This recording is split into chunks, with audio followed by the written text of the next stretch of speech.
Pradama, pada dasarnya setiap manusia pasti menginginkan sebuah kehidupan dengan kualitas yang baik.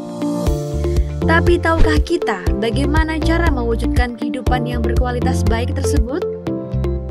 Apa yang seharusnya kita lakukan? Yuk kita simak uraian dari Biku Abhayanando Mahatera berikut ini. Yang kedua, pabaja. Ya.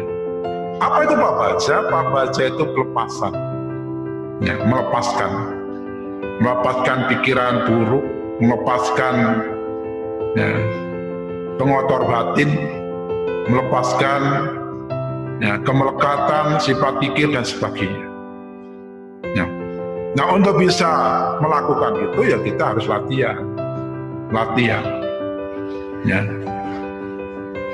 meditasi, ya, latihan, mengikuti kegiatan-kegiatan yang mengarah kepada keheningan, ya, mengikuti latihan meditasi, latihan pabaja dan sebagainya.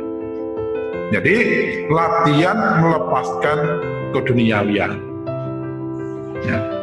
Karena ibu sekalian, ketika kita tidak terbiasa melepas, kita akan melekat. Nah, kemelekatan itu yang akan membuat kita semakin jatuh pada penderitaan. Padahal kita berharap kehidupan kita ketemu kebahagiaan, ketemu dengan kualitas hidup yang lebih baik.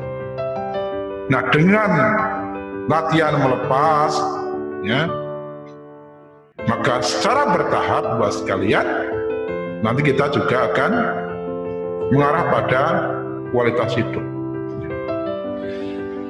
Yang ketiga adalah menyokong orang tua. Ya, menyokong orang tua. Mata pitu patana.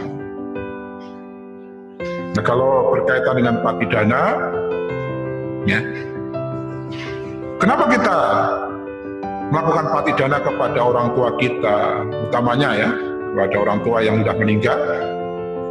Itu bagian dari kewajiban kita sebagai seorang anak. Nah, orang tua itu, Bapak sekalian, maka dikatakan orang tua itu seperti Brahma, ya, di rumah, Tuhan di rumah, istilahnya, namanya gampangnya seperti itu. Brahma yang ada di rumah. Ada orang yang patut dihormati, orang yang luar biasa sehingga kita ada dalam kehidupan ini. Nah, seringkali buat sekalian, karena suatu hal kita tidak mensupport, kita tidak mendukung orang tua kita, bahkan kadang-kadang ya kita ya melakukan hal-hal yang tidak baik pada orang tua kita. Bahkan ada orang-orang yang tidak menghargai orang tuanya. Maka ada istilah namanya anak durhaka. Anak durhaka. Anak durhaka adalah anak yang tidak tahu diri. Anak yang ya, tidak mempunyai kata wedi sama orang tuanya. Kita menjadi sukses, kita menjadi orang terpandang, kita bisa mengenyam pendidikan, kita bisa menjadi sekarang ini. Ya, walaupun kita yang berusaha sendiri ya, secara tidak langsung orang tua kita ada kaitannya. Kalau tidak ada orang tua, kita tidak lahir dalam kehidupan ini. Apalagi seorang ibu. Ya, seorang ibu mengandung, melahirkan, merawat, dan sebagainya. Jadi jasa orang tua kita luar biasa. Oleh karena itu, ibu sekalian, ya, ketika kita masih bersama dengan orang tua kita, support mereka, dukung mereka. Ya, ketika sakit dirawat, diobati, ya, dan sebagainya dan sebagainya. Intinya apa? Ketika kita bisa menjunjung tinggi orang tua kita, mensupport orang tua kita, itu juga merupakan kebajikan, dan kebajikan luar biasa. Maka dalam Dhamma dikatakan, kita tidak bisa membalas jasa orang tua kita. Bahkan sekian lamanya kita menggendong di pundak kanan dan pundak kiri orang tua laki dan perempuan, tidak terbalaskan. Kenapa? Jasanya luar biasa, Ibu sekalian. Nah, oleh karena itu, ya setidaknya dengan kita mengarahkan diri kita pada kualitas kehidupan yang lebih baik dengan belajar dan praktek Dhamma, itu juga bagian dari belas budi pada orang tua kita.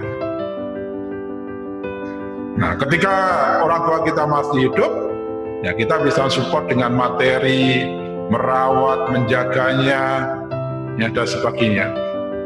Ketika orang tua kita sudah meninggal, bukan berarti kemudian tidak ada lagi kewajiban kita. Kita masih punya kewajiban, yaitu ketika orang tua kita meninggal, kita bisa melakukan patidana. Artinya apa? Sewaktu masih hidup, kita bisa berbuat baik. Ketika orang tua kita meninggal pun, kita masih bisa berbuat baik. Artinya apa?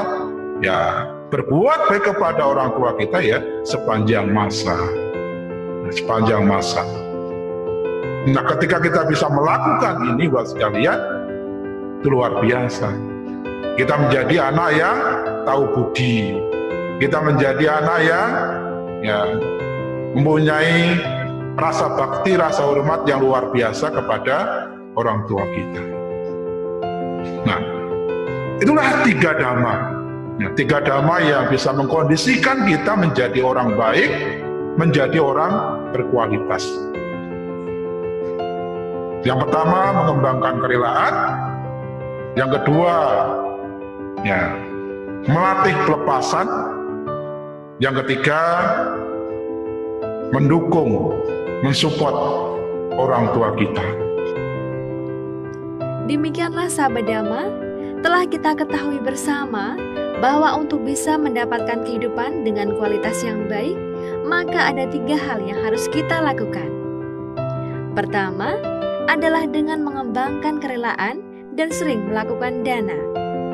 Kedua, adalah mengembangkan pelepasan yang bisa dilakukan dengan pabaja. Dan yang ketiga adalah menyokong orang tua. Dengan 3 Dhamma ini akan mengarahkan kita pada kualitas hidup yang lebih baik. Semoga semua makhluk hidup berbahagia. Jangan lupa like, komen, subscribe, dan share sebagai Dhamma Dana agar manfaatnya dapat dirasakan oleh semuanya.